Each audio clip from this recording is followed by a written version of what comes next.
Hey guys, Kieran here with another review from the FilmKind Podcast. In this episode, I'm going to be reviewing the latest film in the Fast and Furious franchise, Fate of the Furious, or Fast and the Furious 8, or whatever they decided to call this film. Dom! You gonna turn your back on family? I got no choice. You turned the most important person in my universe against me. It only takes one bullet for you to lose everything. You love me, and you are not gonna shoot me. The real Dom is in there somewhere. Fire! Dom!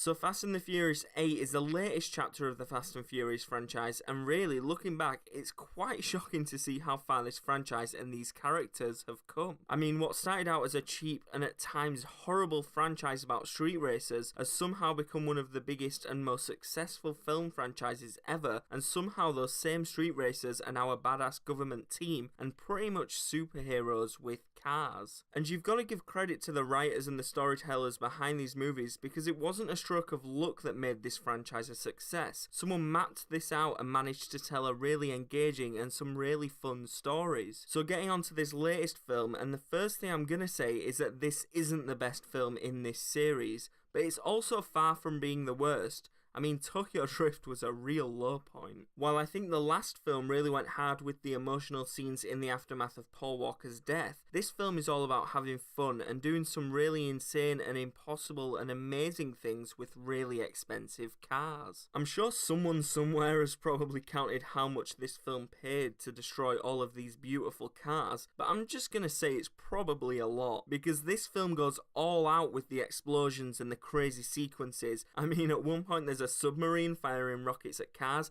and it's just all out of control and a lot of fun. That's not a spoiler.